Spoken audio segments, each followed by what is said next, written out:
If Brian's talking, he's still muted. At least I can't hear him. Damn it. I remembered to unmute you and not me. Oh, welcome everybody to the Plumes of Hazard. I was literally opening my mouth to say, hey, that one went pretty smooth. Hi, and your illustrious host, the Angstful Vapor. To my left, we have Understudy 77. To my What bottom left up? over there, there's the lovely, talented Fubaka. And right down meow is Alex. Alex Clark. You may recognize him. It's been a minute. But we've got Alex from Casa on.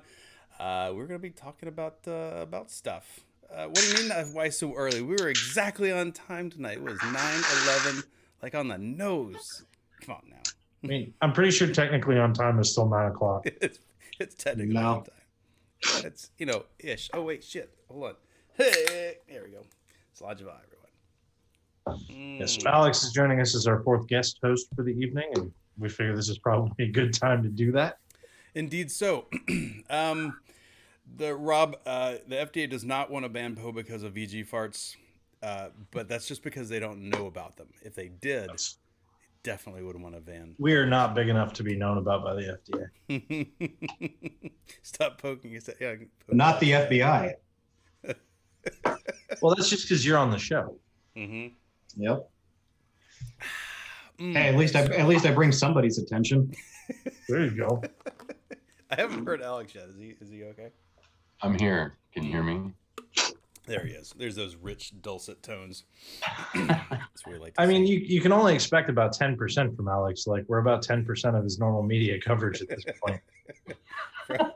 Probably less than that. Probably way less than that. Tastes so good when it hits your tongue. I'll take a phone it in when a big timer like him comes to join us. That's right. So I've had no Diet Coke for like 6 hours. That was very. Whoa, dude. I know, it's weird. It's true. Been drinking the water this afternoon. Good for you. Rick, I know we're starting at 9:15. Come on, that has happened lately, especially when we've moved to this other streaming format. It's definitely been a couple minutes late sometimes. So this evening I wanted to say hello. Let's say hello to some people. Hello, Rob, Festy Duro, Rick, Joel. There's Ace, Ronnie, Yankee Vapes. What's happening, man? I think that's all the people I see at the moment. Hi. Hello. It has been quite a day. It's been a longer day for some people, namely Alex and people in Massachusetts and Rhode Island and Me. and All the other states, for the most part. and all the other Yankee ass states out there that are going crazy.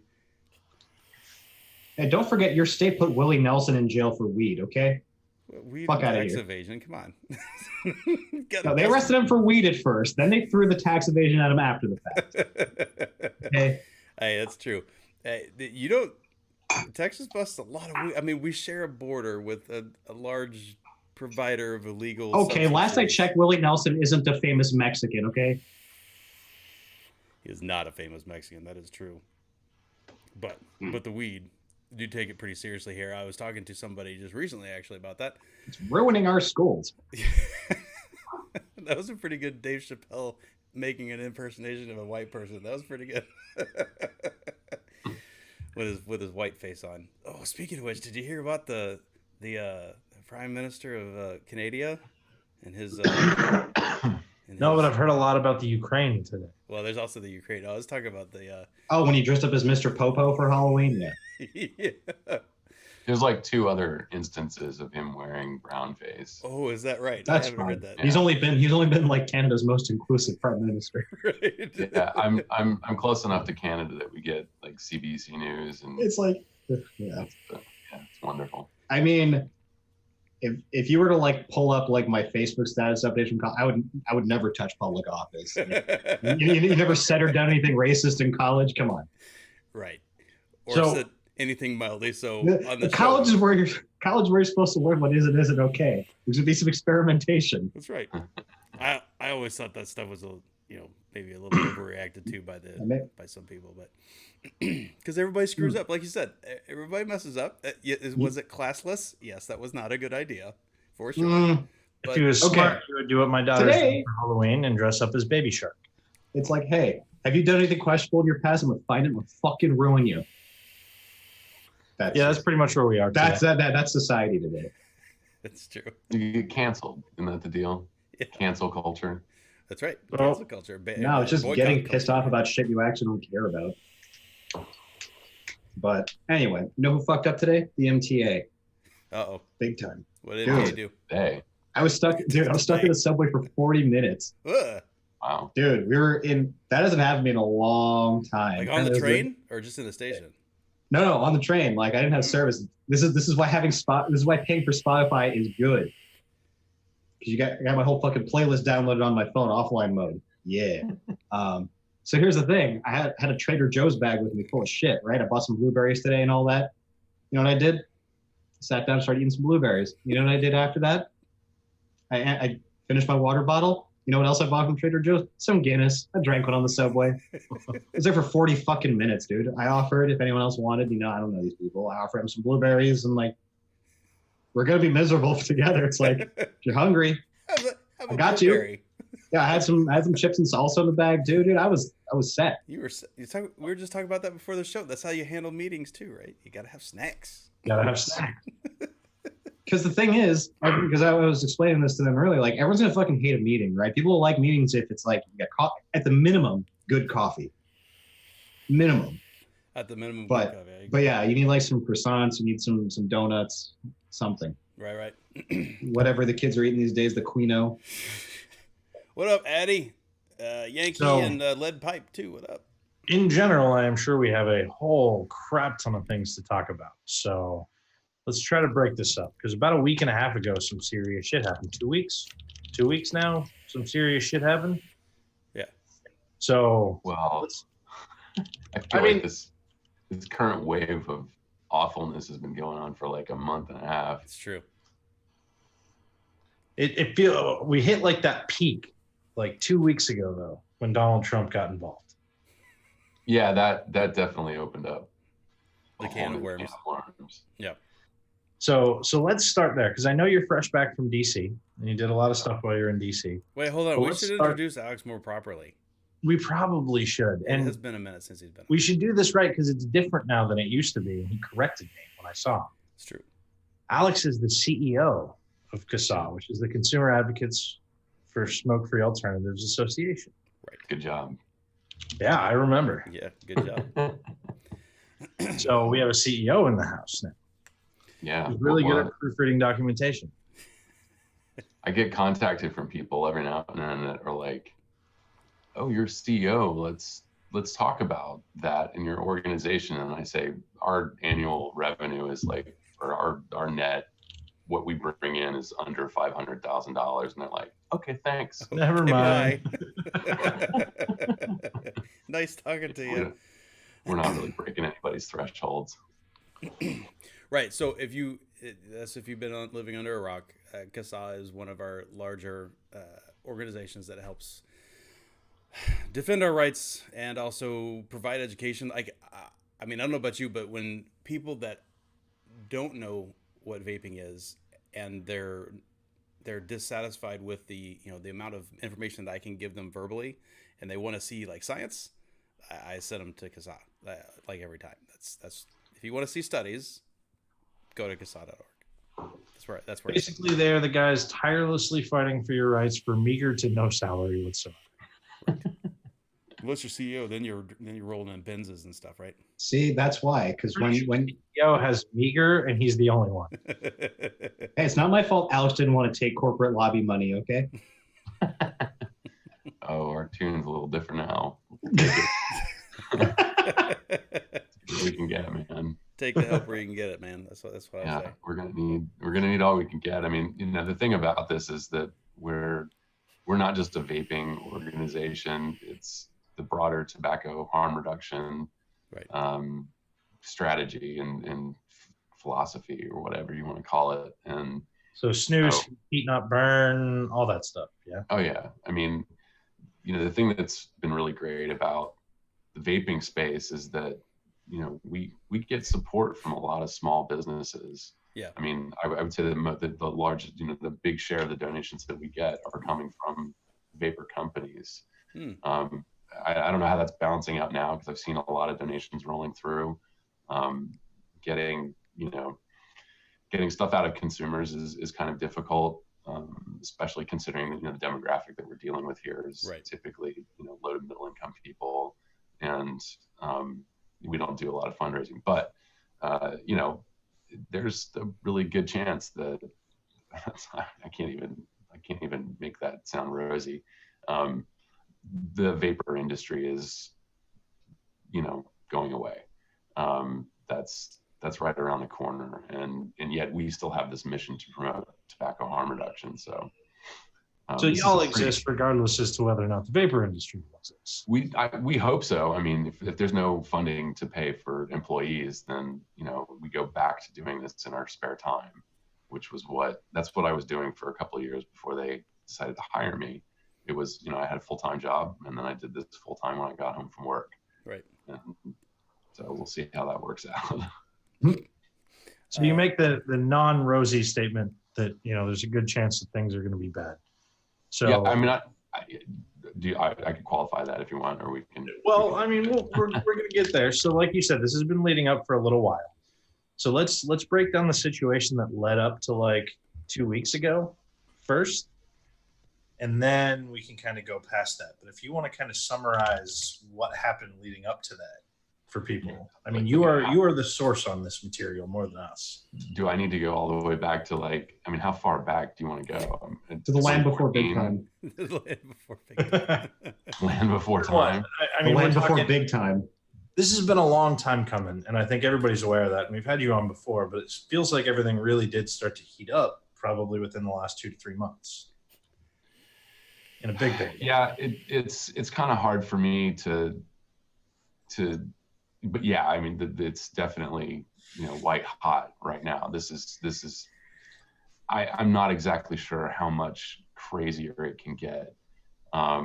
Everything that we've been talking about for years, arguably 10 years, has come to a head. Right. And so we're in the crosshairs of FDA regulation, which for a while there started to seem like, oh, hey, we've got some reasonable people at FDA that seem willing to hold the industry's hand and work them through the process of submitting PMTAs.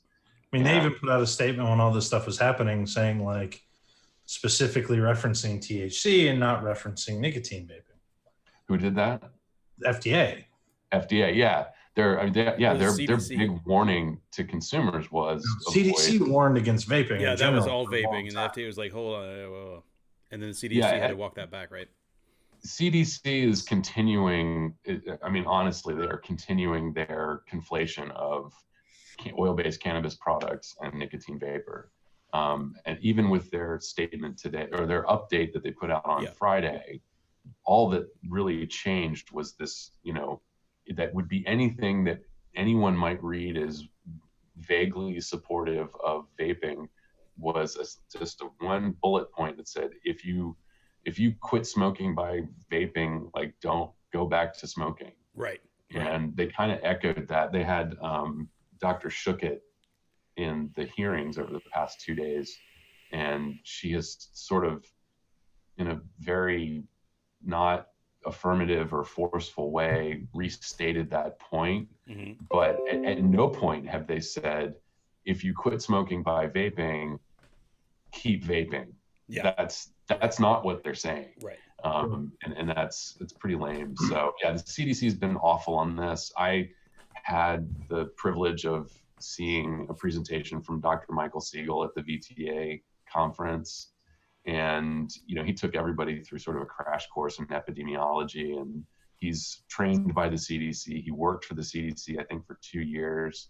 So he understands their protocols when it comes to analyzing the data and making some sort of determination about where a particular illness is coming from. Right. And his assessment was, with all the evidence that they have, which is that 80 to 90% of these cases that are confirmed, they've been able to test samples and determine that the patient was affected by an oil-based cannabis product. Right.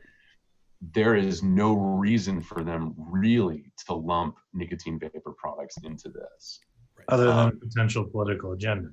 So Yeah, and that brings to the point that we were talking about a little before the show. They fucked us and then backpedaled. The problem is non-vapors aren't going to go back and look and be like, oh man, those poor vapors. Damn Really it. got shaft. You don't unmanipulate public opinion, man. Right. And Alex, you and I talked about this a little bit when you were here last week.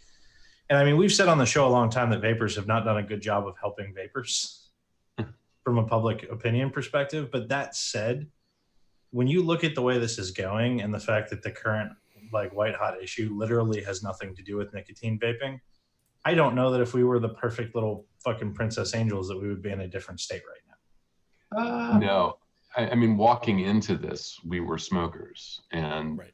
you know, society has been looking down their nose at smokers for a few decades now. Well, arguably hundreds of years. This isn't, you know, as well, at least since Reagan, right? And coming out of I mean, smoking you know, before that, like there was a period in time, and I'm not the best expert on the history of tobacco. There's several books I need to catch up on, but you know, I bring this up all the time. One of the earliest kind of written records of tobacco control was, I think it's King James V. I've gotten his name wrong a couple times, but it's a counterblast to tobacco, and it was written in 1604. And he laid out 4 points about why, you know, using tobacco was bad. One of them was, you know, sort of this overt racist reference to like, when you use tobacco, you act like the savages in the country where it came from. And so don't do that. They did that with weed too. They blamed it on Mexicans. Yeah, exactly. It's the same thing. This goes back to centuries. Yeah. And so yeah, walking into this, we were all smokers, and it's been part of that campaign, an enduring campaign to shame people into behaving properly. And you know, we've just all been pushed further and further away from the front door and made to feel bad about ourselves. So of course, when we come up with some sort of easily accessible product that lots of people can make on their own, you know, we're not doing it right. I mean, you can remove money from the equation to some extent, and it really is just about, you know, people actually being able to take care of themselves. That's not acceptable. Right. Well, when you put money in the equation, one of the things that we talked about was it's incredibly difficult to take an industry this fragmented, that's mostly small businesses, and not only regulate it, but profit from it from a tax or government perspective, because it's so fragmented and so many different types of business and so many product lines, where cigarettes, there's like 20. We've got, what, probably 10,000 product lines or more? Yeah, and I mean, I can't put myself in the shoes of people working in the tax collector's department in whatever state, or, you know, the folks responsible for compliance. I understand that the more that you have to deal with, obviously, the more labor is involved, the more complex it is. But I think it's not as bad as people might imagine. That you know, certainly it's a challenge. I would prefer to look at it that way. It's a challenge. It demands some sort of creative solution, and you know, unfortunately, people aren't willing to make that extra effort to come up with a creative solution to this in order to keep these businesses afloat, and not keep them afloat, but allow them to continue doing business and supporting the communities that they support. It's, you know, it doesn't have to be this way. It doesn't. You're right. It shouldn't. So I think we got down a rabbit trail a little bit there. So let's talk about what has happened recently. So in case people aren't on Facebook and seeing the bajillions of floods of posts over the last couple of weeks, let's talk about what's actually happening now. So we talked about the CDC saying something shitty, kind of half-ass walking it back and not really. The FDA kind of getting it, sort of. Yeah. And then El Trumpo comes in and sees all these people dying from vaping as a broad stroke, whatever, right? And he comes out and starts calling for what he's calling for. I don't even know what Donald Trump saw or thinks he saw. It's hard to tell one minute from the next what, the saying or the working theory in DC is whoever spoke to him last, that's what he remembers, and he brings that up in the press conference. Right. So Melania may have actually had a real conversation with him and said, hey, the kids at Barron's school are doing this vape shit, and you need to take action. Yeah, it's killed 8 people. Bad for once. So we brought this topic up 2 weeks ago when all this was happening. I'm curious if you have information that I don't on this, but I was out looking for any case whatsoever in the past 12 or so years where nicotine vaping was linked to sickness or death. I don't know of any. I mean, there was the report in Spain that had to be walked back or was later clarified. That was, if I remember correctly, that was initially reported as a case of lipoid pneumonia, attributed to vaping nicotine products, and it did some damage to the industry there, and public perception. But ultimately, I don't remember with much detail, but I think that was eventually clarified that it was not linked to vaping. And to add another layer to all of this, I know we're jumping around in time. No, that's fine. I was just reading a report in Kaiser Health News about the hearing from today. From yesterday. Dr. Shookett, again from the CDC, who, by the way, was played by Kate Winslet in the movie Contagion from 2011. It was a really good pick there. So Dr. Shookett said something about the CDC's for what they're looking at, and she mentioned nicotine as a source of damage to the lungs potentially, which, like you said, there's just no. There's that popped up in somebody else's testimony. One of the doctors in the second panel from today, and I'm curious. I need to go back and look at her testimony and see if that's footnoted. So if there's a reference anywhere, but we've never really heard that anywhere before, that nicotine is causing lung damage. I couldn't find anything. I looked all over the place. So that leads up to this issue from 2 weeks ago. And I realize there's a lot of state stuff, but I want to get to the state stuff later. Yeah. Because the state stuff's more specific and, potential rollout from general comments, but still. From a federal perspective, a whole bunch of bad press happens. Trump gets up and says some stuff.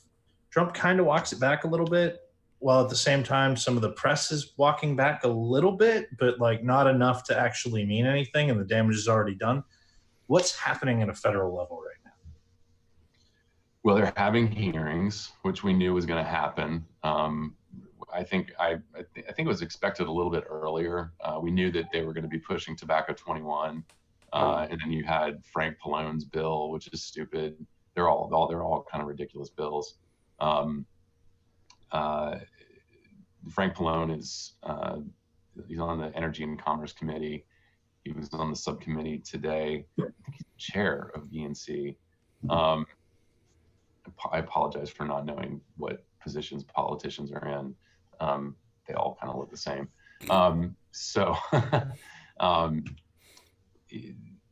Yeah, we expected some of this earlier in the year, but the timing, it's a perfect storm.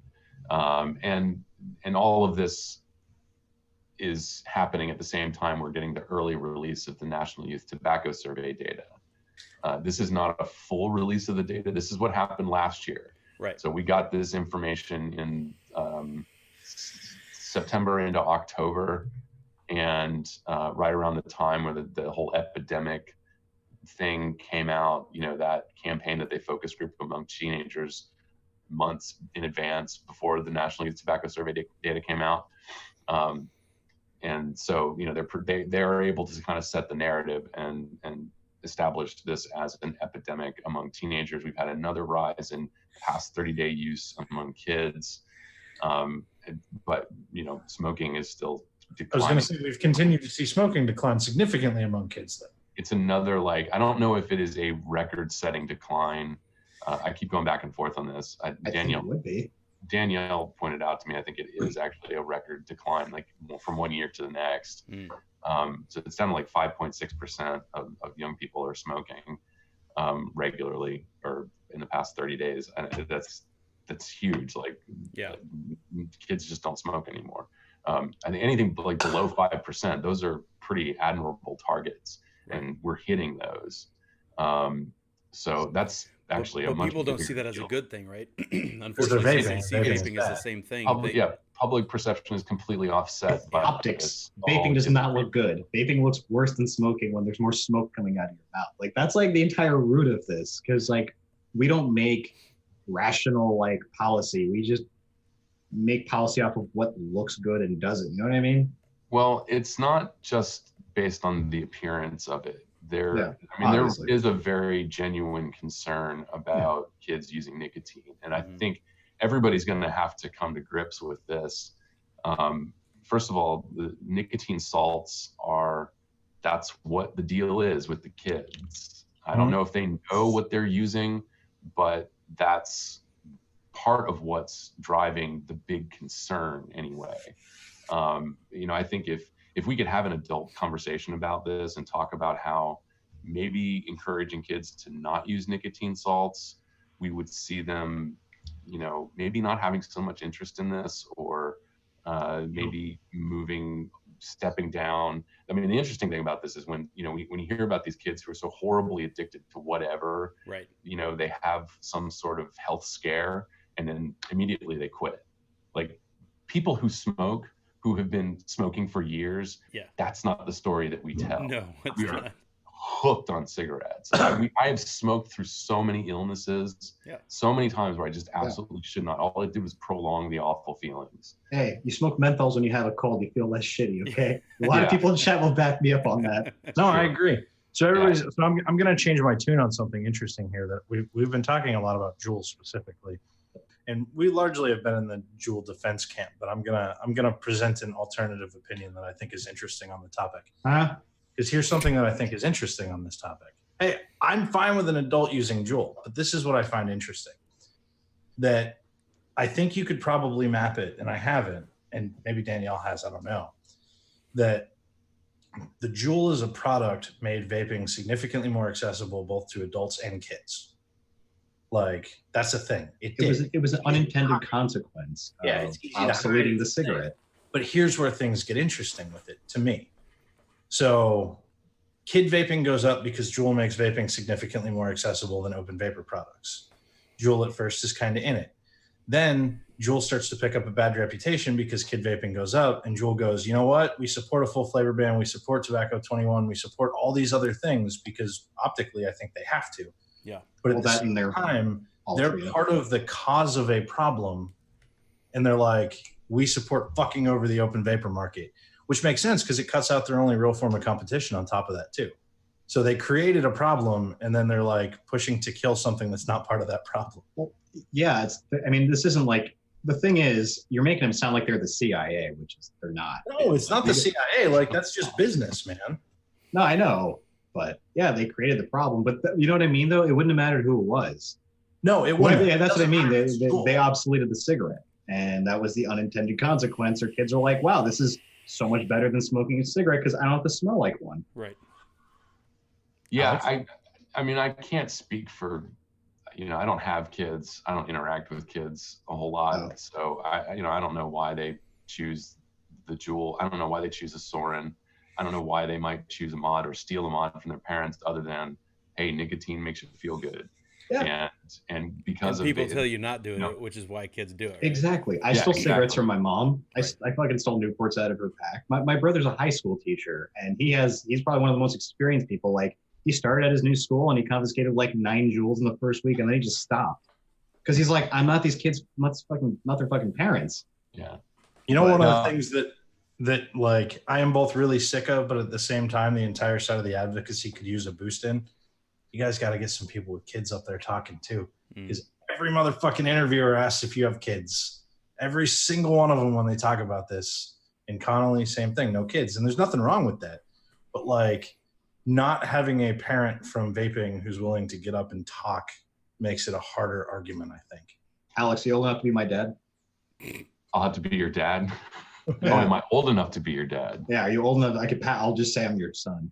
I don't know. That would be pretty wild. I'm 43, so I don't know. That might be pretty barely. Okay, you're barely old enough to be my dad. It'll do. Am I wrong in that statement though? Like, well, I mean, it's been my experience that a lot of the reporters that I've spoken to have never. I maybe once have I been asked that whether or not I have kids. Oh, really?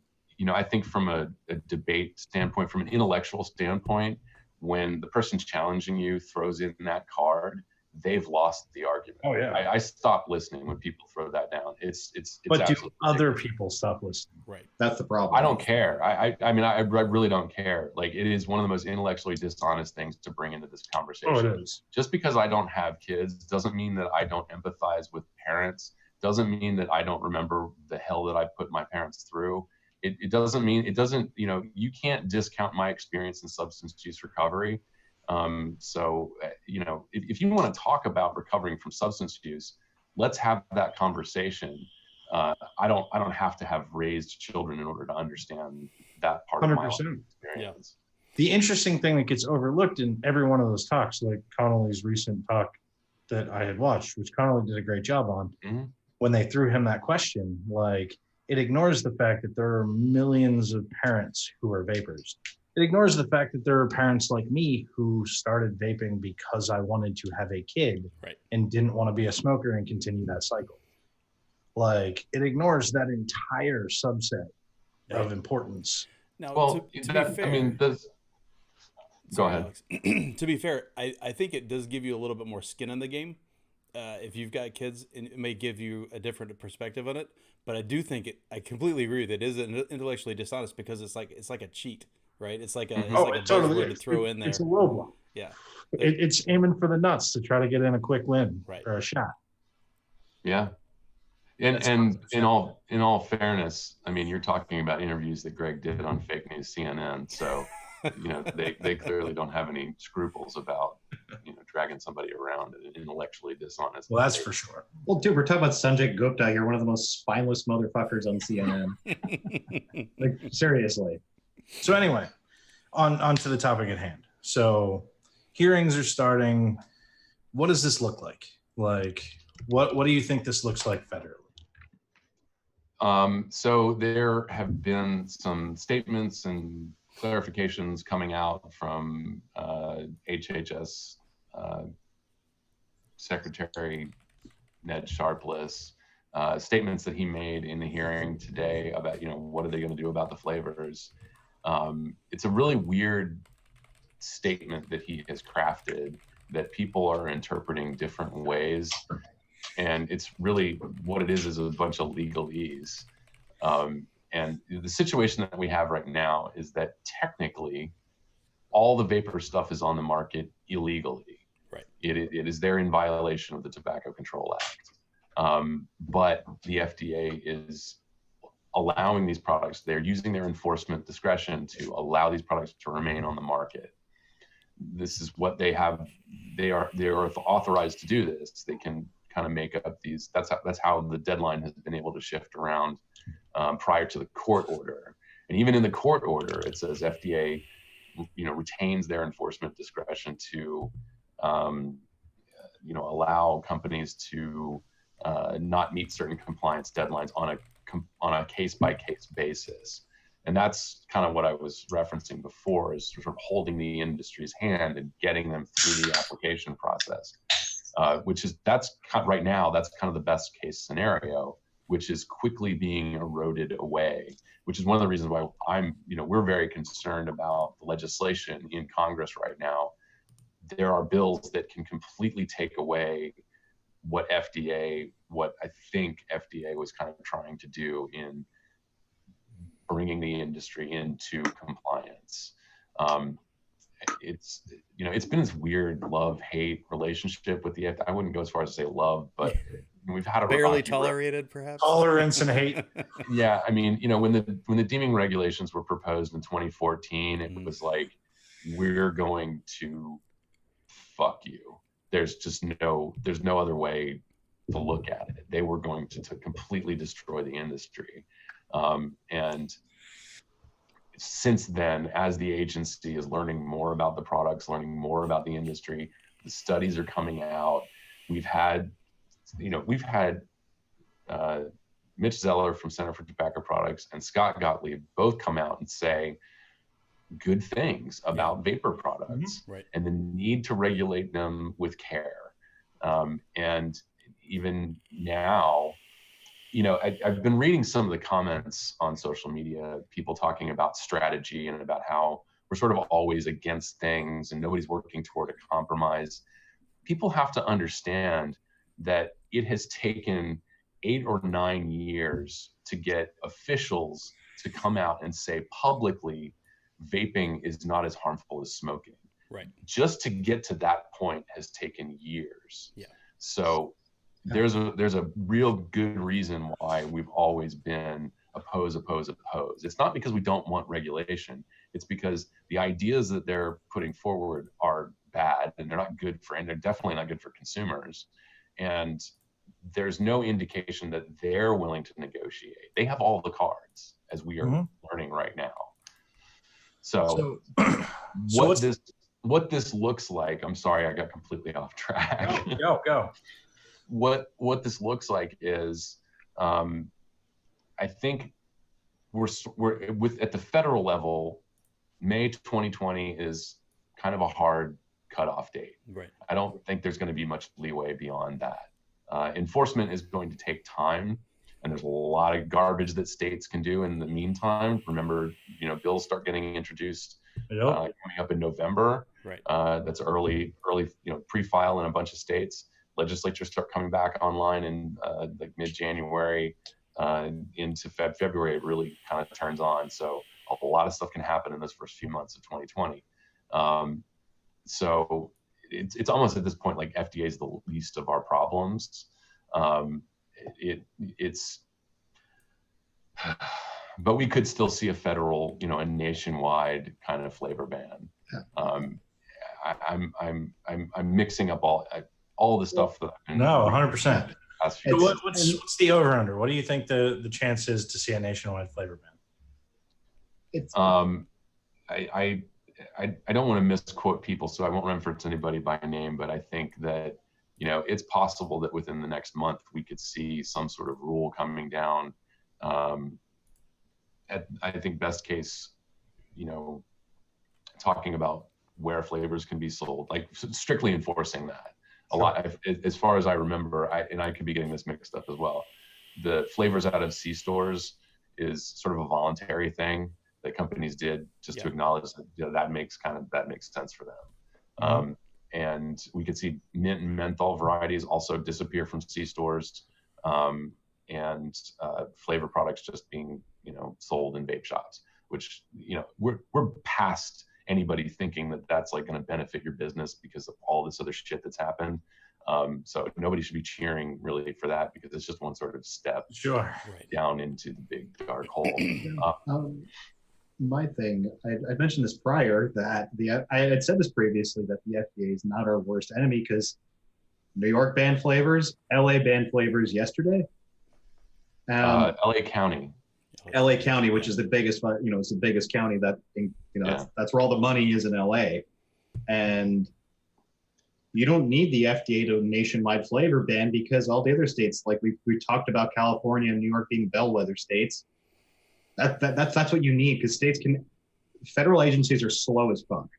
States, not as slow, and they can do their damage that way. And I feel like they're empowered to do so now. Well, yeah, it all trickles down from the master settlement agreement, where they can do whatever they want in terms of like handling their own shit with tobacco. So before we hit states, there's one more thing I want to cover on the federal side, because I do want to talk about state stuff. But here's the thing I want to cover. I know everybody loves a petition because it's literally the least amount of effort that somebody can feel like they did something. Actually, F, to pay respects, is the least amount of effort. What can people actually do that matters at this point? Even if it's just a little bit of matter. Like, I don't want to give people false hope, but like, what options do people have? So I'm going to give everybody the unvarnished long story here. Okay. if anybody's watched my testimony at the TPSAC, that's the Tobacco Product Scientific Advisory Committee. CASA has presented there in support of modified risk tobacco product applications, which I'm not going to go what that is. Look it up. And you typically have 3 minutes to deliver your comment, and I want to say everything. Now, Right. Officially, the TPSAC already has, the members of the committee already have my written comment, but I'm there to read a statement slightly different from the written comment into the record. Right. There comes a point in time where we're not actually trying to change people's minds. We're just trying to go on the record. That's where we're at right now. This issue, we don't get to change this overnight. That's absolutely not going to happen. I mean, unless some miracle happens, and it's not. No one should base their financial future on a miracle. We're talking about 5, 10, 20 years down the line. The next generation is going to look back on this period in time and say, what the fuck were they thinking? Right. What was the CDC doing? What were lawmakers doing? They prolonged this huge number of people dying every year from smoking related disease, and they could have dropped smoking rates below 5%, maybe even below 2 or 3%, if they just would have embraced this technology. Right. If they just would have embraced tobacco harm reduction. That's where we're at. But we don't get there. We don't get to those people 20 years from now unless we make a lot of noise and all of us go on the record and do our damnedest to make the case that these products should be legally accessible to people who need and want them. I'm not one of these people. I don't buy this nonsense about how if you don't smoke, then you shouldn't vape. There are plenty of people out there who are in situations where they might be looking for some other risky coping mechanism. If they can turn to a little bit of nicotine and soothe the pain that they can't otherwise deal with, that's arguably still harm reduction. Yeah. If somebody wants to dick around and vape socially, I don't have a problem with that. I'm not Jewel. I'm not going to bend over and try to get people to like me. I'm interested in legal access to these products. Yeah. And, sorry, it's very frustrating because I understand people want action now, and we're getting a lot of new people that are getting involved in this, and they haven't been doing this for years. They might have been vaping for years. They might have been those people that thought, they're never going to ban vaping. Well, Massachusetts just sent law enforcement into people's vape shops and started seizing product yesterday. Right. You're not a No cop. notice. No sell-through period. No like, hey guys, we're going to give a press conference tomorrow about closing down your shops. None of that. Just boom. The cops are showing up at shops and seizing product. There's a vape shop employee from Mass in chat right now. Yeah. Jason works there. He said he's going to be out of job at the end of the week. Yeah. So, for all the people that just sat back and thought this is not going to happen, here we are. We've been screaming about this for 10 years. Yeah. And if you want to join in, if you want to do something, write an email, make a phone call. There's going to be demonstrations. There are going to be actions. You can actually show up and do things. You can piss and moan about how, protests don't do anything. They do things. They earn media. Mm-hmm. They put a human face on the issue. Don't act like a bunch of douchebags.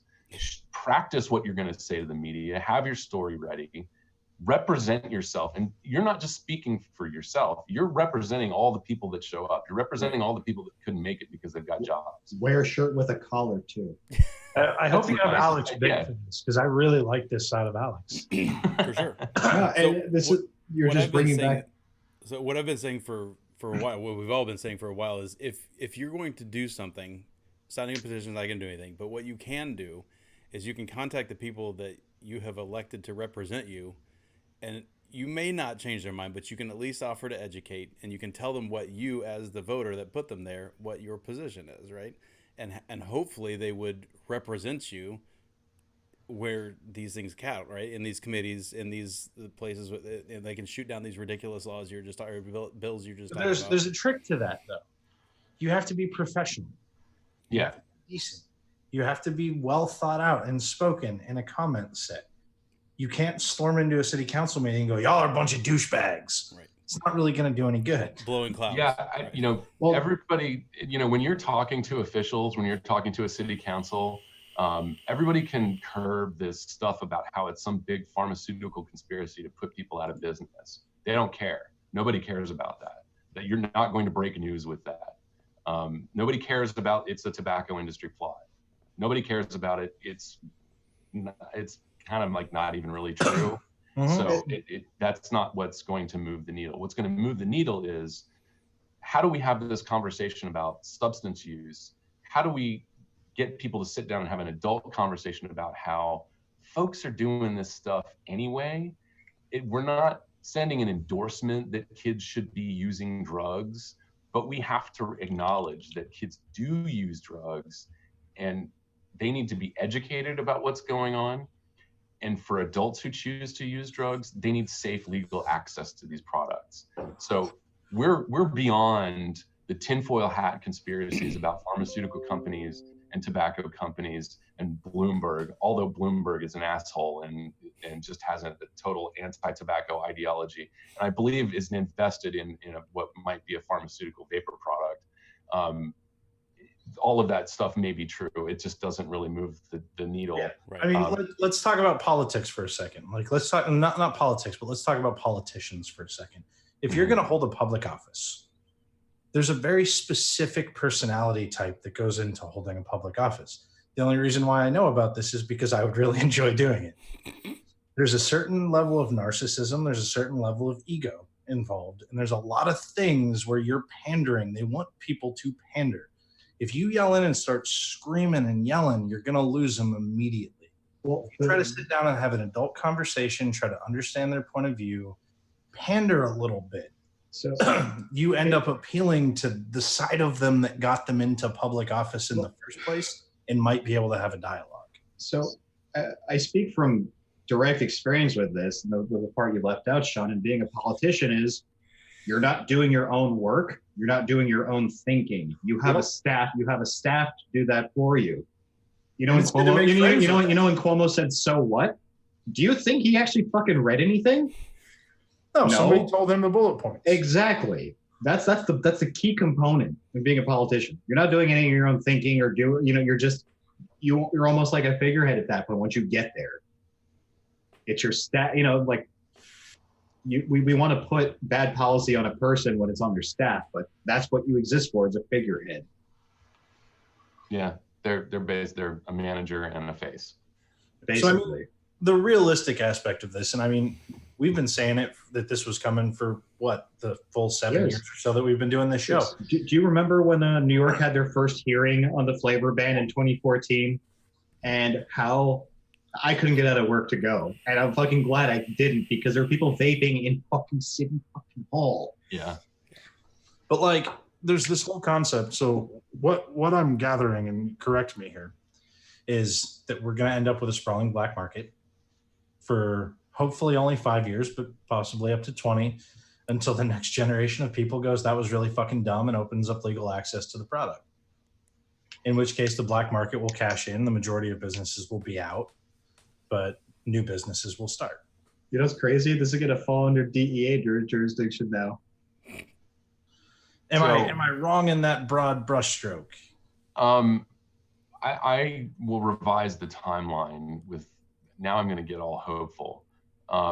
I think that in 2020, when the National Youth Tobacco Survey data comes out, after most vapor products have been taken off the market, and most products are bought and sold on an underground market, I think that you're going to see youth smoking rates go back up.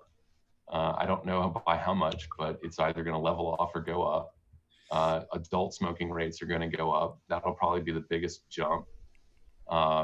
And it'll probably be dismissed as like, well, we knew some people quit by vaping. Mm-hmm. So it'll probably take a couple of years maybe of smoking rates returning back to where they should be,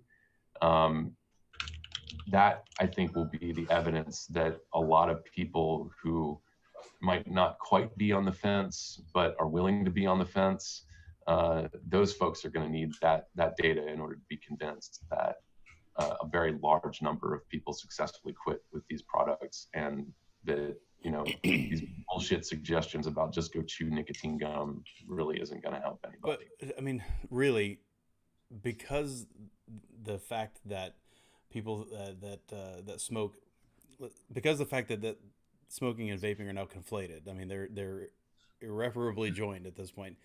I don't think a whole lot of people think it's a good thing that people are vaping at all, right? They don't consider that. You're like, because I've even heard that towards myself. I was like, you're still hooked. You're just not smoking anymore. Now you're vaping, right? I hear it all the time. Yeah. And that's, you know, that's going to be part of the challenge for people like us, you know, to make that argument that, you know, there was the idiot from the American Lung Association, Dr. Rizzo. I sent him a tweet about my dad chewing nicotine gum. He was quoted in the hearing yesterday, and he said he was getting feisty with Vicky Porter, formerly Vicky McKenna, and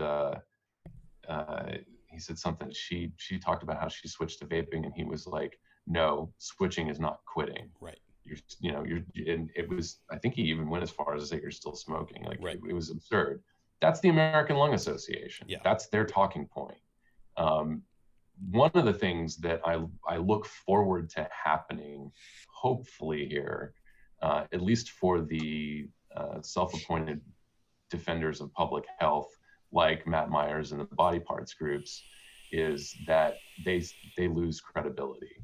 On a big scale. They are part of conflating the oil-based cannabis products with nicotine vapor. Right. That truth has to come out. Yeah. I mean, that's not like, I think they're, you know, politically they're playing a dangerous game here.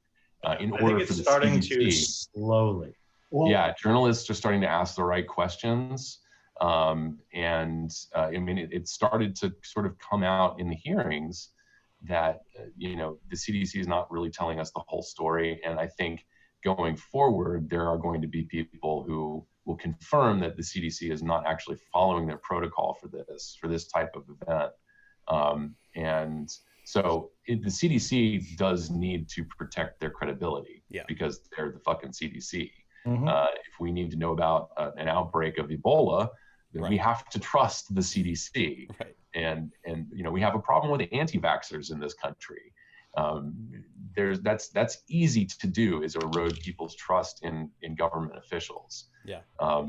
So I mean, we can spin off whatever wild conspiracy theory you want about the CDC's role in population control or some nonsense, but you know, ultimately their mandate is to protect us from these disease outbreaks. Right. So that brings us into, you know, federally is slow. It's going to be a problem, but, you know, we have yesterday's problem, today's problem, and tomorrow's problem, which is the increased attention at a state level. And that being a big problem. So let's start simple with that. What states? What states are already kind of there? What states are coming there? And what states do you think are going to be going there soon? So Michigan is interesting. There are, I think there's at least one lawsuit. I think there might be two lawsuits. We don't want a whole bunch of lawsuits. We really just want a really strong lawsuit. There is there's a bill that will basically undo the governor's executive order. It's sort of, you know, sloppy, but it's, you know, it's a thing. Yeah. It at least demonstrates that there was enough of an uprising in Michigan that we got somebody to sponsor a bill. And we have an engagement active for that right now. So if you're in Michigan, check out Michigan Call to Action. Send your emails, make your phone calls during business hours. Get on it. Just show them how many people vape in Michigan. That'll start turning heads. Where did the ban originate? Gaylord, Michigan? I have driven through Gaylord, Michigan before. Yeah, it came from Michigan's capital. I was just waiting to use that joke. Yeah. As soon as you brought up Michigan, I was like, yes, Gaylord joke. So we touched on Michigan a little bit. The ban already happened. Police are raiding. No. That was Massachusetts. Massachusetts.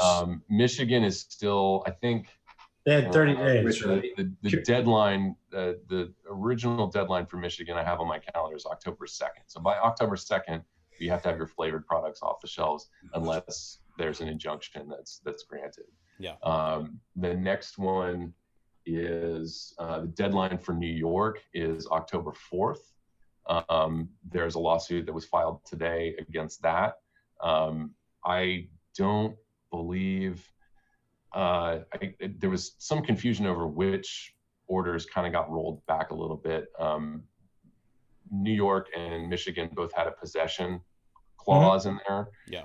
Michigan's got taken out. I don't know if New York's got rolled back.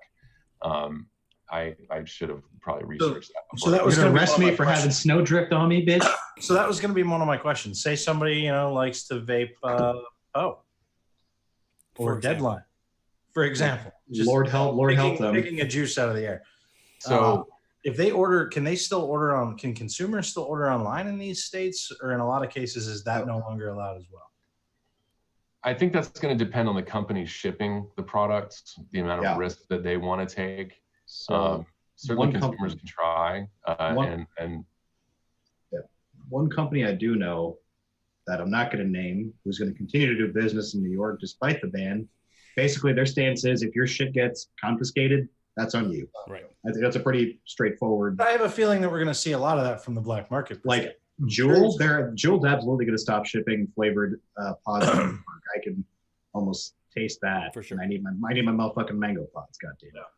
So, But is it illegal for the company to ship to those states, or is it just illegal to sell in those states?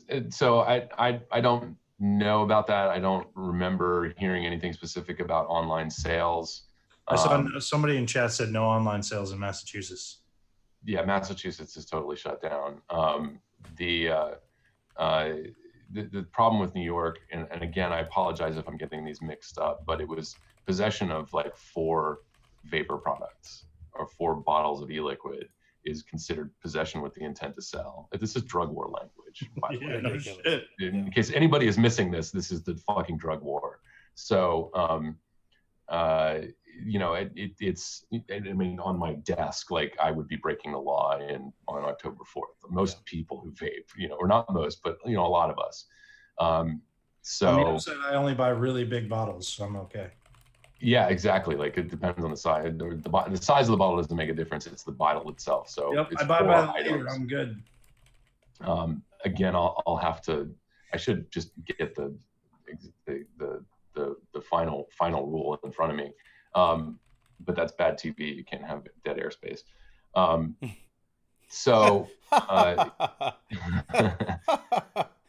That's adorable. We'll see what happens with the lawsuit. I think I haven't seen it. I don't know what's in it, but I would assume that there's got to be some good argument there. I mean, you can't just. This is the support for this. All people also have to remember that what states are doing is not just in response to the lung injuries.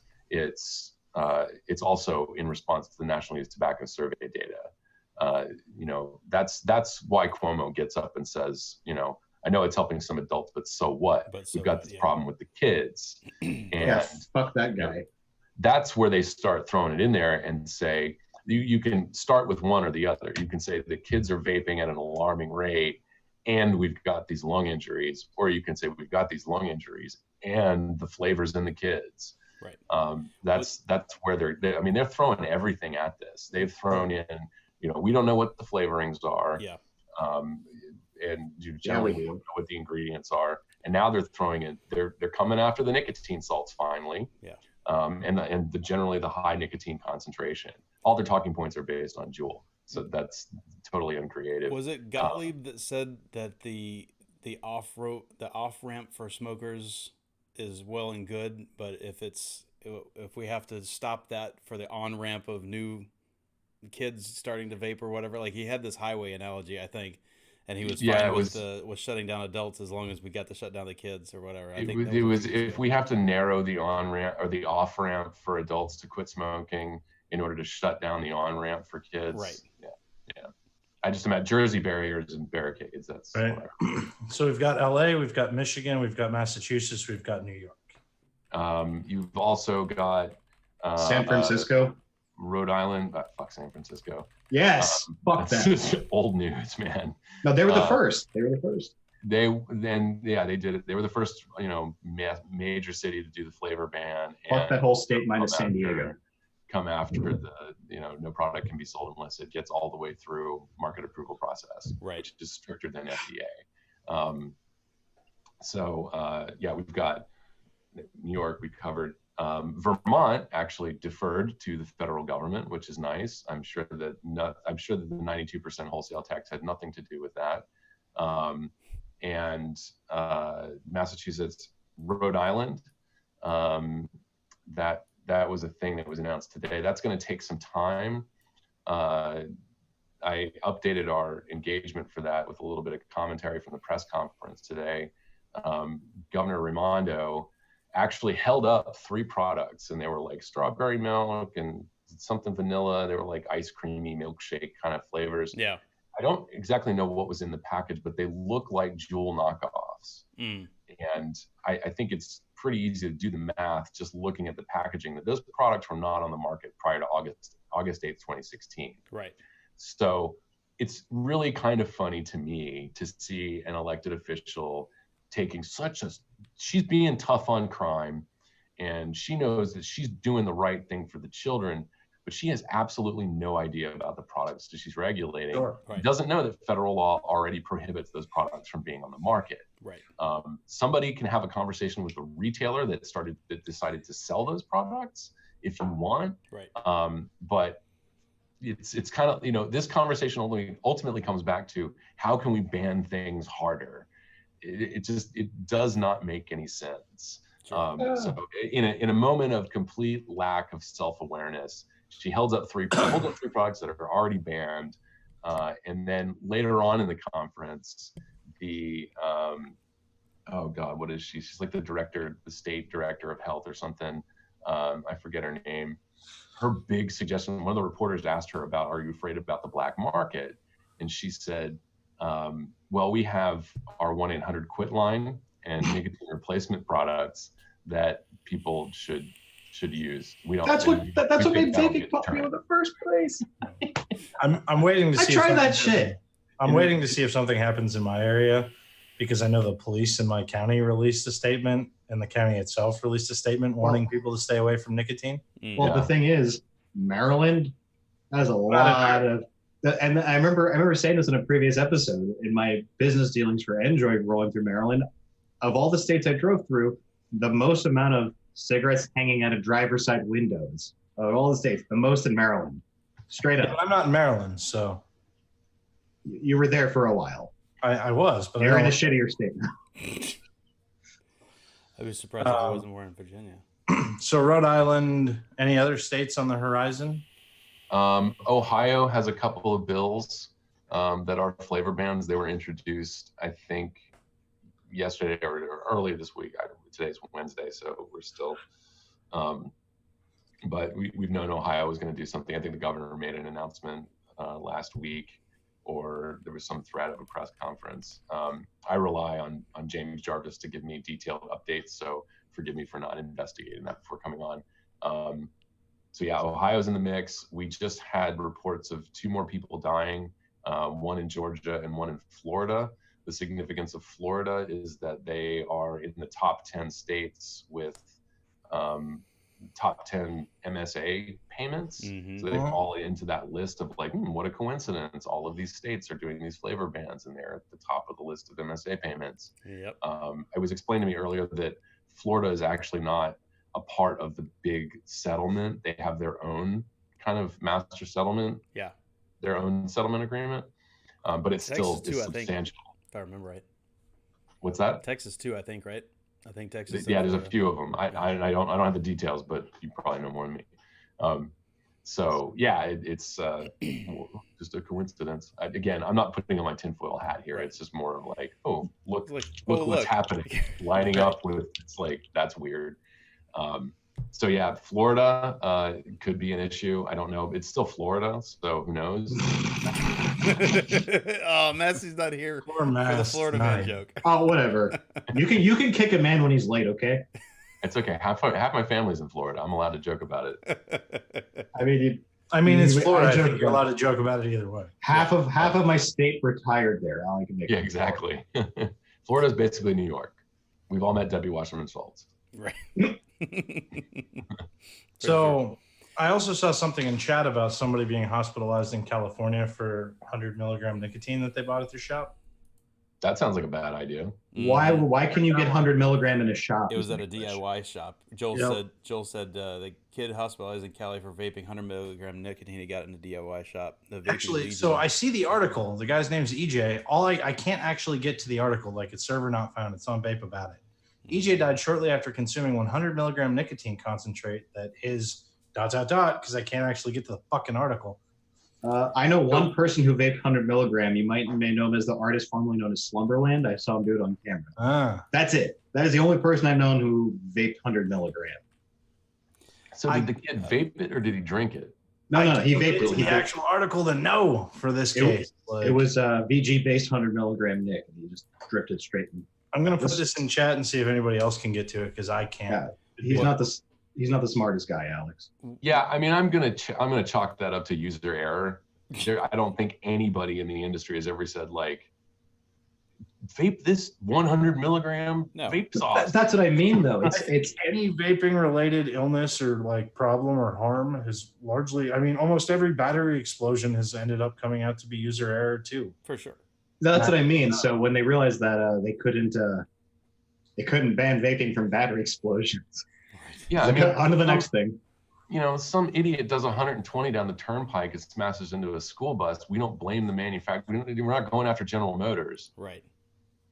Well, no, they're an American company. But at the same time, like, I would just like to point out that several people in the industry fought for safe battery standards, battery safety, and changes to mods that included protections for unregulated batteries.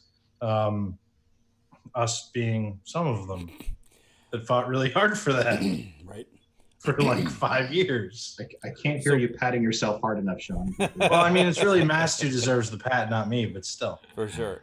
I do have a question from earlier tonight that Addie asked, and I don't want to miss it. But Addie said, "Has Alex seen the 11-point proposal from the VTA, and do you have an opinion on that?" I've seen it. I haven't gone over it in much detail. I got a note specifically about the nicotine cap, which is another bill that's been introduced in Michigan. Mm-hmm. I think that needs to be handled. You know, I don't know that I can speak on behalf of CASA at this point, but when we start talking, and this is only the one point, I understand there's a lot more to it. Yeah. But when we start talking about setting nicotine limits, I think we have to handle it delicately. You know, I think for a lot of people, especially folks in the industry and people who've been vaping for a while, to hear that someone might be vaping 36 milligram might sound outrageous. Yeah. But that's kind of what some people need, especially if you're not involving nicotine salts. You know, the higher, just kind of straight nicotine solution is kind of what people will want. Most of us started with that. What's that? Most of us started with that. Right. Yeah, I mean, I was vaping 50 milligrams for a while. I started at 36. Yeah, so I think that... I remember you spiking Poe. I remember you spiking Poe with Nick to get it to your level. Oh, Alex? Yeah, wasn't it Alex? I think it was Alex. I think that was Alex. And Flitz. Also, I do want to throw out one thing about something that you said real quick. As the CEO of CASA, I'm pretty sure you're authorized to speak on behalf of them whatever the hell you want about whatever you want. Well, yeah, but I did preface that by saying, you know, that was one thing that was sort of flagged for me to think about. Sure. So at this point, I'm just sort of thinking out loud. I'm not actually delivering an official position. But fair. I mean, it's not the most controversial opinion. It has to be handled delicately. Yeah. People are, you know, Europe pulled 20 milligrams per milliliter out of thin air. There's no scientific basis for that limit.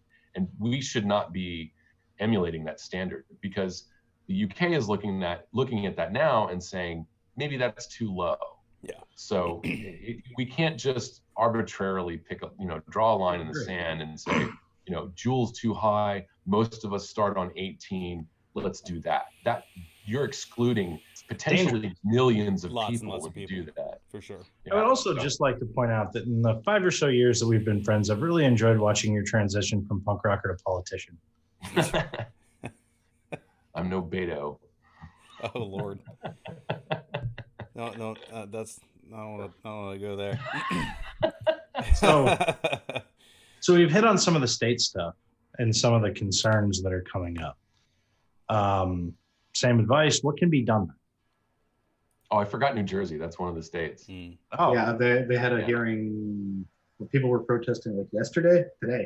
It sounds about right. Yeah. Yeah. That was. I'm going to make one suggestion about stuff that can be done. Yeah. If I may, because you're really bad at this part of your job. Especially at the state-related stuff. If you're not a member of CASA at this point and getting up-to-date news and part of the mailing letter to know when something comes to your state, you're really fucking up, and you really should be. Like, that's where you're going to get information. That's why Alex is here talking, because we're all full of shit. Speak for yourself, motherfucker. So, quite literally, if you're not part of that organization, which is completely free, by the way, it will give you up-to-date news. It will tell you what's happening. It will tell you if your state is at risk. And they have tools to help you contact your representatives, including phone numbers and email addresses and different calls to action that will help you do things in a unified manner across all of the harm reduction space, rather than trying to cowboy it up and run off on your own. I mean, I get Texas and whatever cowboys, but But what can people in these states do right now? Keep showing up, keep engaging, get more people involved. Right now we are obviously in a political minority. We don't have the power.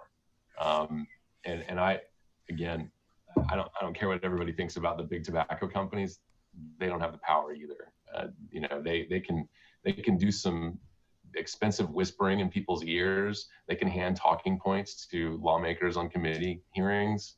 But the prevailing opinions of society are tobacco is evil. And I think everybody also needs to accept the fact that vaping has just been completely lumped in with tobacco. So it's interesting to see the independent vapor space distance themselves from big tobacco companies. But there is absolutely the possibility that it's going to be the tobacco company products that are the future. They're the only ones that can afford to get through a lot of this stuff. So all of that to say, the industry and, this is about bringing as many consumers to the party as possible. I haven't really done a lot of research on consumer movements in the past, but large consumer movements have successfully changed policy. It takes a long time, but that's kind of how a lot of this stuff gets done. Otherwise, folks just go off and they do what is politically palatable, politically expedient, what will get them votes. I mean, here's an example. Prohibition was a large consumer movement that effectively changed policy. Yeah. Yeah. So, I mean, yeah, we're there. Like we have to be able to clearly and in a very understandable way communicate the real harms of making these products go away. And, unfortunately, well, actually, depending on how you look at it, there's the unfortunate and fortunate angle to people getting sick and dying. The big argument here is that the problem with the oil-based cannabis products, it's not really the oil-based cannabis products, it's the policies that created the environment in which those products are manufactured and sold. That's the problem. Right. So we now have people dead that are splashed all over the news and have captured the nation's imagination about, just how horrible these products can be. And we need to make them understand that this can get a lot worse. All they have to do is keep doing what they're doing. Everybody can act like Cuomo or Baker in Massachusetts, and you're going to see more people get sick. You're going to see kids get sick, not just idiots that vape 100 milligrams per milliliter. It may take, after everybody's banned everything, it may take a kid dying in class because he's vaped something that his buddy made in the garage, or that they got the ingredients from a fucking grocery store. Yeah. I mean, we're That's rolling going to back. happen. You and I talked about this when you were here. We're rolling back 10 years, and maybe it wasn't enough, maybe it was, but we're rolling back 10 years at least of self-made standards of an industry where we literally moved from bedrooms and bathrooms to standardized clean rooms that are compliant with a bunch of safety regulations of our own volition, Right? not because we were told to. And there's no profit in that when all this happens. Like, we're rolling back 10 years of self-regulation, and we're going to open up a potential cause for actual harm to people when that goes away in a thriving black market. Yeah, part of the narrative here, part of the narrative against the industry is that none of that happens unless there's strict regulation and enforcement, and it's, especially when you're talking about tobacco products. People like Rashida Tlaib and Iona Presley and Debbie Wasserman Saltz and what's his face from New Jersey, Frank Pallone. Their talking points are based on this idea that all the vapor industry is doing is selling addiction. They don't care about clean rooms. They don't care about ISO certified labs. And they won't do any of that unless the government steps in and punishes them into doing it. Right. That's Demographics. It's total bullshit. And I think one of the industry's strengths has to be that all of that stuff was being done voluntarily, and manufacturers were bragging about how awesome their labs were. Yes. And that built consumer confidence in the products that they're buying. If there was ever a time for people to start bragging about their awesome labs, now's the time, because you've got a Tylenol scare on your hands. Right. Yeah, Dr. The Crimmies. consumer base needs to be reassured. I can't do that for you. The industry has to take care of that. So we have another chat question too. What are the chances, this is from Vic, what are the chances that the wave of bans gets reversed when the news cycle dies down? Not for a while. None. Dude, we're on an election year next year. You think? No. Right? Yeah, I think we're going to get to, a lot of governors, I think, are waiting to see what happens with lawsuits. Yeah. New York, California, Massachusetts, all of these states are very bold about it. Massachusetts, of course, has a problem with their legal cannabis market. They have to, at the very least, they would have to ban vapor products from cannabis dispensaries. That would be responsible. They wouldn't be shutting down those dispensaries, but that would be a responsible move on their part. I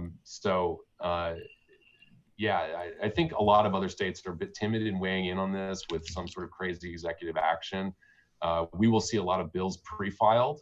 So we're coming up on that. I think, October, November is when we start to see pre-filed bills coming through. So you get a feel of which states are going to try to be aggressive about this. But yeah, you can pretty much set your clock to it. Once states start coming into session, we'll start seeing legislation at the very least. For sure. Mm-hmm. And hopefully, the hope here is that, if an injunction gets granted somewhere, that will cool things down.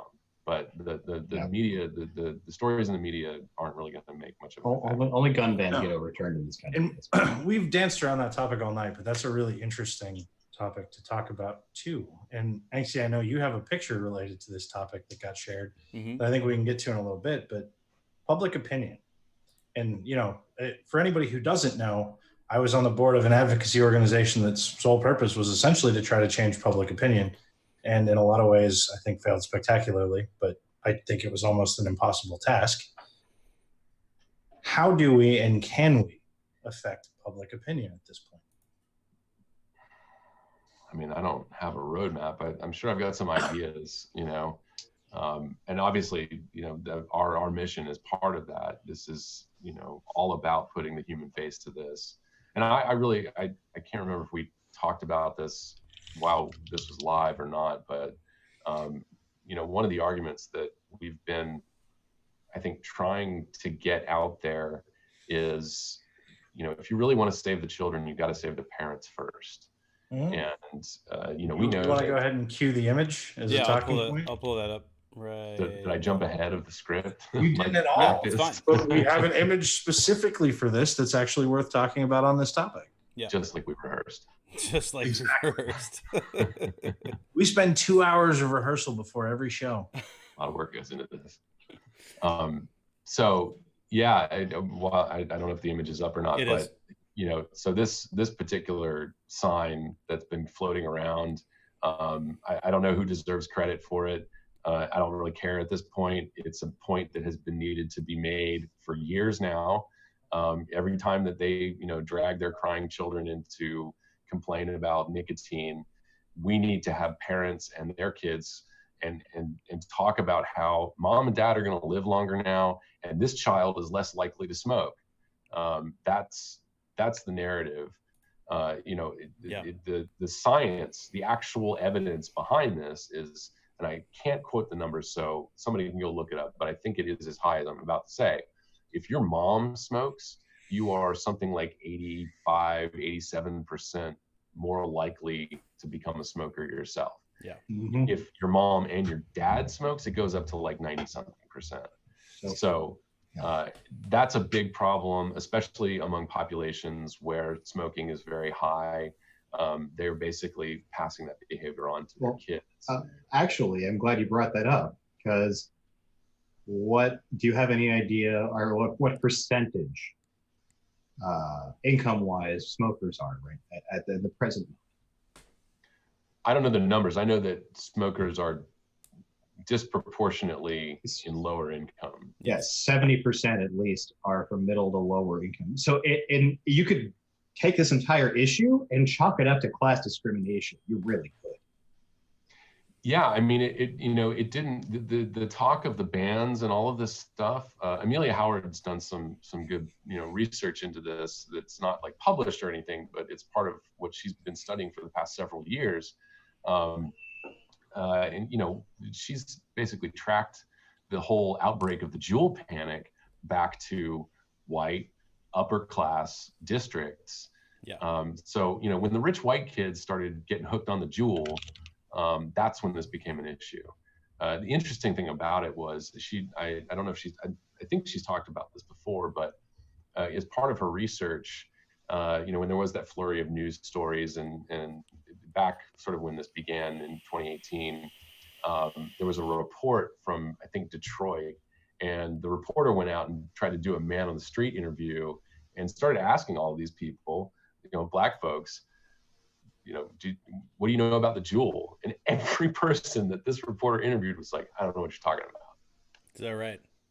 Not in their communities. So it's, you know, I mean, I'm sure at some point vaping will become an issue, but you know, if it was exclusively in those communities, the power and money behind making these policy changes really wouldn't be involved. So as we talk about said image, this was talked about for a really long time within Not Blowing Smoke about this exact marketing form. And it's always been a difficult one for me because I'll admit straight up, like, I understand the need for it. I'm for it. But God damn it, do I have such a huge personal issue with weaponizing kids for any political agenda?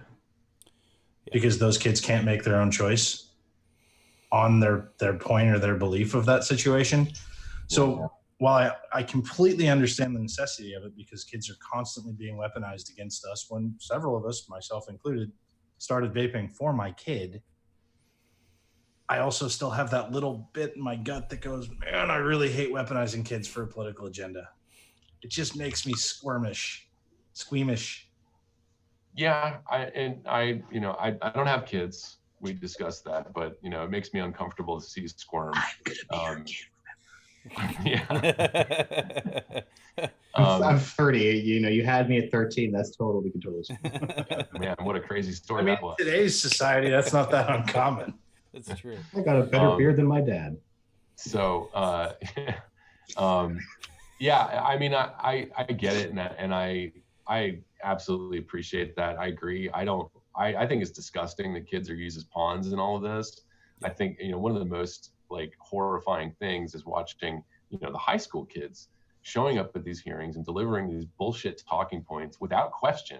Yep. And then every now and then they eke in these moments of actually speaking on their own behalf. And it's kind of funny when they contradict the narrative that they've been told to support. Right. They don't want to lose their car privileges, though, man. Those will go away. Yeah. Yeah. Well, I don't think that these people actually understand. I don't think anybody sees this stuff happening when these kids say these things. One of the things that came out in the Chicago hearing, I think yesterday, no, Chicago was on Monday. The Chicago hearing on Monday, the high school kids were having a back and forth with the lawmakers on the dais, and the kids were talking. They were talking about solutions, and one of the young girls was saying something about like, your signs don't work. We see your posters everywhere, and people just ignore them. Meanwhile, the FDA is parading around, the internet, talking about how their real cost campaign is such a huge success, Right? And how we need to spend more money on these information campaigns. Well, you just heard it from one of the teenagers that you've manipulated into talking shit about tobacco, that bullshit doesn't work with kids. So interesting talking point on that, because is everybody here familiar with the DARE program? Sure. Does anybody know anything about it, like its effectiveness, for instance? Oh. Yeah, I still did drugs. So several studies have been done on the DARE program, which is a hard don't do drugs stance thing, right? It's about showing pictures and scaring people away from it and blah, blah, blah.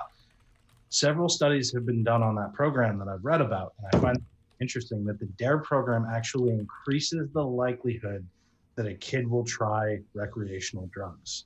It doesn't stop it. It increases it. Yet we continue to fund the program, because what kind of slap in the face is it to this program to publicly admit that it's wrong? It's almost like when you tell kids not to do something, it makes them want to do it. It's Well, really the same weird. concept when you look into like abstinence-only education. It doesn't do anything. Right. Like that kind of education, like kids are smarter than we give them credit for more often than not. So we try these scare tactics, abstinence-only education, shit like that. You make the face, but it's true. Man. Like, Sometimes some kids are smarter than we give them credit for. our job as parents to prepare them to think critically and make For sure. decisions based on information. Yes. Like that's the parent's job. Like 100% full stop. That is a parent's only real duty with a child. But that being said, and that aside, because I'm not going to go into a parenting rant, because I have a really good one, but maybe later. This whole concept of like a sign or a poster, like vaping kills, like it's been proven time and time again through so many social programs that it doesn't fucking work. And watching kids get up in this hearing and say it doesn't work is just the proof of that. Well, so speaking of kids, and Alex was just talking about these kids getting up and parroting the things that they've been either told to say, or their ridiculous opinions that are not based in anything other than the fact that their 13-year-old experience on this planet, right? The thing that kills me about getting kids and parading them up, and this applies to several different prominent children that have been outspoken about various issues, including some very recently. The problem with that is you can't. The worst part about it is the fact that you can't criticize their ideas, or you're attacking children comes up, right? Which is, well, dude, we've got a giant child for a president, man. That's also true. Like, and that's the thing, though. How sad of a society is that kids somehow seem wiser. I mean, I sometimes seek the counsel of my niece and nephew because they're as impartial as it gets. Oh. But like that becomes the interesting point, right? Like I did a daddy-daughter date because I was real busy last week on Saturday. We go to like a playground and like out to eat and stuff. And one thing that I noticed throughout the whole course of this day, and this is really interesting to me from a societal standpoint, kids do something, parents say something. Nobody stops to listen to their kids though. Like nobody asks them what's wrong. Nobody like tries to get their point of view. Nobody that I see in a public setting anymore listens to their fucking children. Even enough to like try to explain things to them appropriately. So that's important. Because I completely, we're on the same page as far as teaching critical thinking and using evidence and information to make your decisions other than knee-jerk stupid things.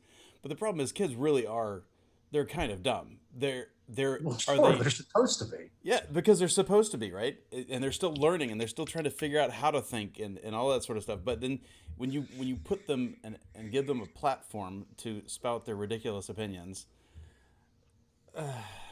you can't on a public scale. You can't get in there and criticize them, which is killer, because you put them and you give them the big boy pant microphone, right, and let them talk, but you can't criticize their ideas, because if you do, you're attacking kids, which is it goes back to what we were talking about earlier. It's dirty pool, right? It's a shot in the nuts, which is.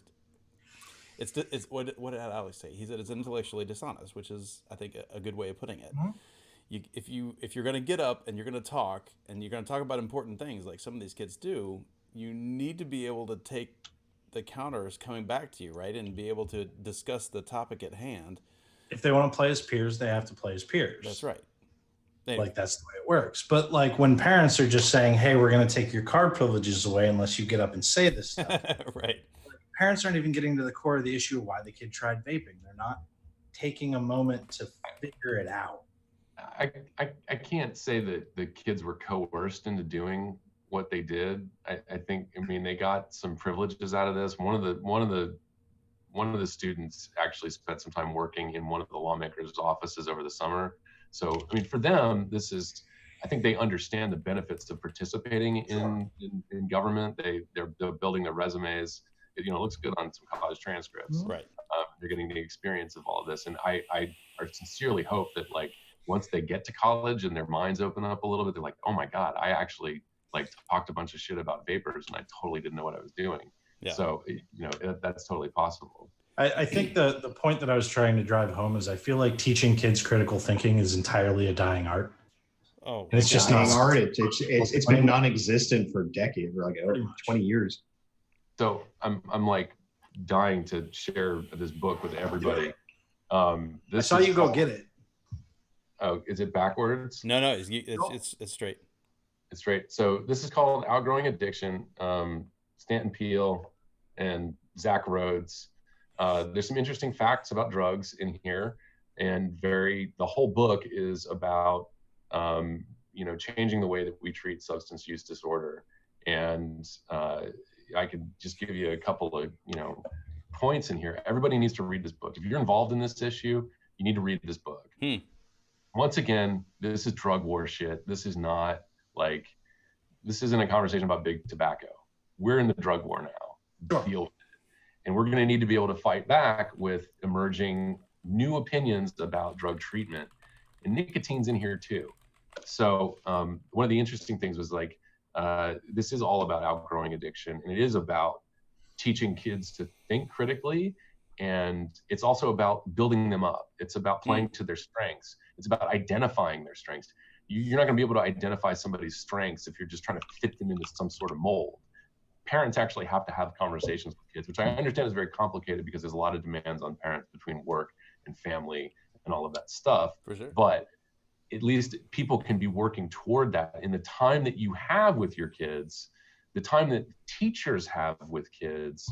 You can work on building them up instead of labeling them things as, you've just got ADHD. You're just an addict. You're just a delinquent. That shit is not helpful. It's been ruining childhoods for years, and it's time that we change this and actually start helping people. And people even as adults like labels. That's the problem, because we do. I am a firm believer that no one who doesn't want to bear the responsibility of raising a child should have to. But at the same time, if you choose to bear that responsibility, if you make that choice, you should own that choice and you should bear that responsibility, which means work aside, other shit aside, all the things that go on. If you make the choice to bear the responsibility of raising a child, you own that responsibility. It's your responsibility to talk to your kids, to teach them critical thinking, to listen to them, to help them make up their own mind. And like somebody said, somebody just needs to sit down kids and tell them the truth, no bullshit. But I think any of us here could honestly say that truth is relatively objective in a lot of cases and relatively subjective in a lot of other ones. So it's about presenting and giving a toolkit where someone can look at multitudes of information and then make an informed decision off that information. That's what we lack now. Alex, you and I talked about how internet's killing society because of bubble syndrome. And I've talked about it on this show before too. Like, all right. End soapbox on that one. I'm going to take a quick second. I have to respond to something. Because No, go ahead. Yeah, no problem. You do that. We'll do a quick, what are you vaping on? Hey, Sean, or hey, Foo, rather. Foo, what are you vaping on? Damn it. I already asked you, Angsty. Legal stuff. Sorry. We always go with Foo first. Legal stuff for now? I said illegal stuff. Illegal. Flavored e-liquid, you ruffian. You crazy lawbreaker. I know I'm vaping on my menthol tobacco by Bigglesworth Labs. Called Snowdrift. And I have a mint jewel pod. Also legal. No, it's still legal. Oh, I thought they did. I thought they went up. I can't get mango. I ordered Actually, I could admit to this on the show. I ordered a lot of mango pods, and I may or may not have sent referral coupons to other people to order me mango pods. $25 off. Like, who wouldn't take advantage of that? Indeed. So I'm going to go. I live near a high school, and I'm going to be selling them after school next week to kids who can't get mango jewel pods. I'm doing my part for the industry. I am doing my part to curb smoking among the youth. Civil disobedience, Foo. Civil disobedience. So, Angsty, what are you vaping on? For me, I've got my Limelight Freehand Ram Bliss Edition. And inside of there, of course, is Railcracker. On top of there is a NAR EA and an open tip on top. And I have not actually been vaping. I need to rewick my Zeta. My Zeta's in here, but I need to rewick that. I haven't done that in a couple days. John? So I've got a whole host of spread of things today, actually. I've got my Gloom with a RAM, with the NAR CA. I'm just going to preface all of these have almond tips, so I don't have to say that every time. There you go. Really? With abolishment in it, as per my usual, which is basically what I always have. I have a billet box with a Zeta in it, also with abolishment. I don't think we're going to get to it now, but I want to try some other stuff. Like, I'm not super crazy about the Claptons in here. I'm not super crazy about how I have the air set up. Yeah. So I think as I play with that more, I'll probably come back to talk about it when we have a less like serious show. Sure. And I have the mod that will not be named with Narda on it with a Mun bell cap with PB&J. Because I haven't had PB&J in a while, and I was craving some PB&J. Don't you know that's a child flavor? Only children like PB&J. I love PB&J, especially the Uncrustables. Yeah, I'm 30 years old, and I eat peanut butter and jelly on Eggo waffles. Okay, and if you haven't done that, you should fucking try it. You should. Here's my problem: I never go to the PB&J myself. But I go, hey kid, what do you want for lunch? She'll be like, peanut butter and jelly. And I'll have a different sandwich, like an adult sandwich or whatever. And I'll make her a PB&J. I'll be like, well, I'm going to make myself a PB&J. What's an adult sandwich? I don't know. Humor me. Salami, ham. That's a kid sandwich too, man. Absolutely. But PB&J is kind of the ultimate kid sandwich for sure. And grilled cheese. But every time I make her one, grilled cheese. Oh, I do love grilled cheese. Every time I make her one, though, I'm like, I got to make myself a PB&J now. That's really good because I take a bite. Yeah, it's good. I'm add tax, right? And if you don't do this, I think you should at least give it a whack sometime. Jelly. Sorry, that was not me. I'll give that a shot. I know. It was me. I haven't done it. Yeah, that was a good one. So if you haven't tried this, give it a whack. So bread, peanut butter. On your jelly bread, the jelly side, butter first.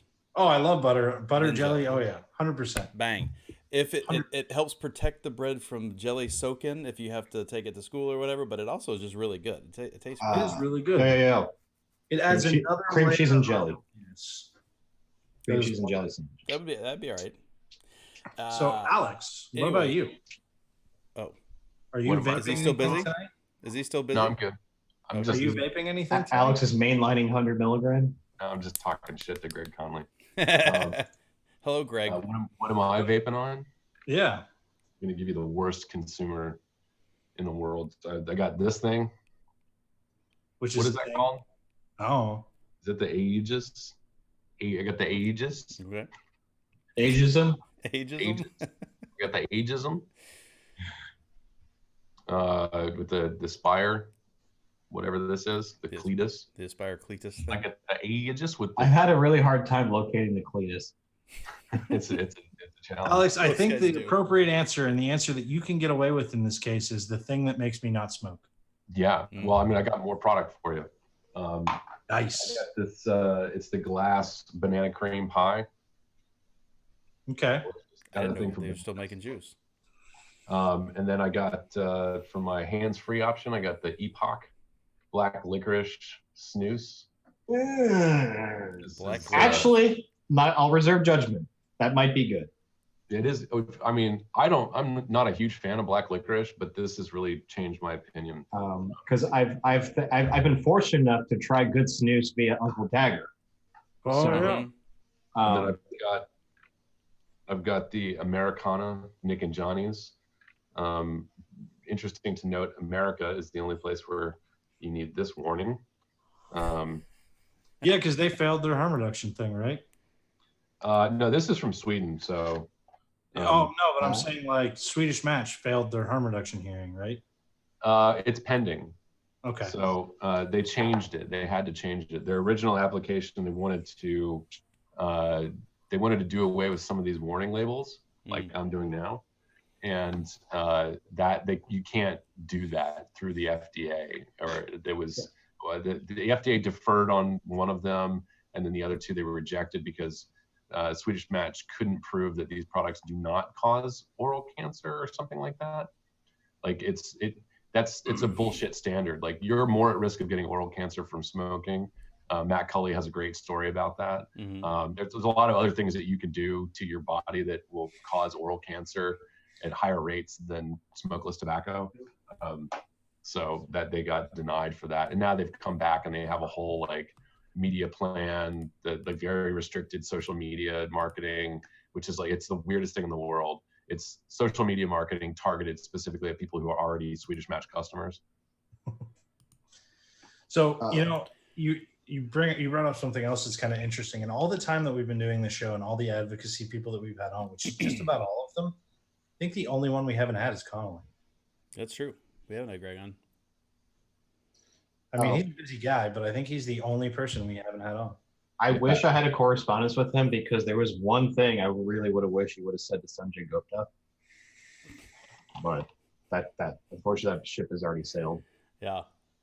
And the thing I was going to tell him to say would probably have come off as more inflammatory coming from him and not me. So a little bit of brown people shame. I was going to say, is that I something do, about I however- was say you might be a doctor, but you're still a letdown to your parents. You might be a doctor.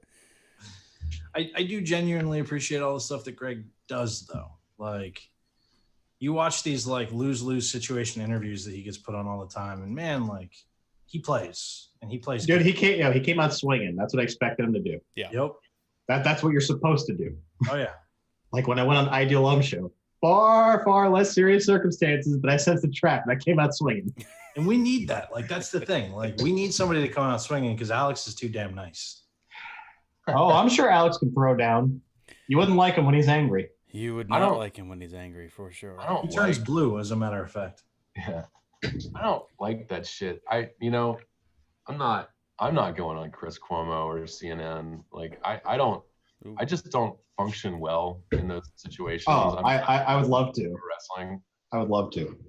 As I throw my shorts on my bed. The closest I've gotten to like getting in a confrontation with any of these tobacco control assholes was, I've shut Matt Myers down a couple of times, but it's only because I got a really good jab in at the end of whatever segment I was dealing with. Oh, Alex, are you familiar with the director now known as Harmony Korine? Yeah. Did he do? Wait, He did- he did He did Gummo. He Gummo, wrote. Yeah, he wrote Kids. Did you ever see any of his appearances on Letterman? I highly suggest watching those. That would be my approach to going on one of those shows, is to be a troll. You know, I wouldn't even be confrontational. You know, I'd keep a straight face and I'd be polite. I would just insult them without even realizing that they're being insulted, and also like being informative and productive at the same time. So, like, what do we have to lose at this point, right? Yeah. so Alex, before we wrap, final statements, takeaways, things people can do, words of hope, words of despair. Play it however you want. Things are gonna get bad. Things are gonna get real bad. Don't stop. Just keep fighting. We are on the right side of history here. The truth will out at some point. I think there are a lot of people in this movement that are, we know what we're doing. We know the truth behind all of this stuff. We know what it's done for us, and we want to share that with as many people. And I don't see any reason why that should stop. And I'll tell you right now, I know that you talked about petitions earlier, and the sort of lazy armchair activism. I don't care anymore. The gloves are off.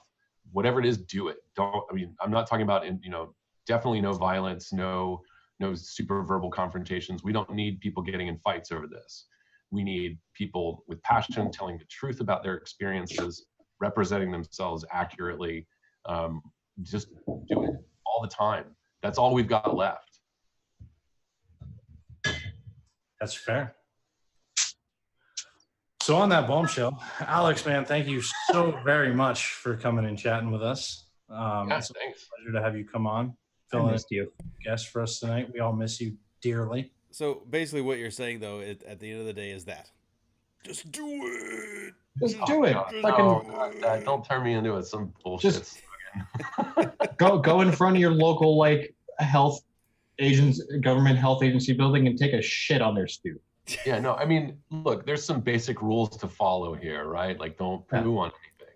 Yeah. But, Right. There's boundaries. Learn a little bit of public speaking on YouTube. Wear a collared shirt. Don't sound like a fucking idiot. Don't do no tinfoil hat shit, man. There are plenty of facts out there. There are plenty of double standards in society to highlight. That's all you really need.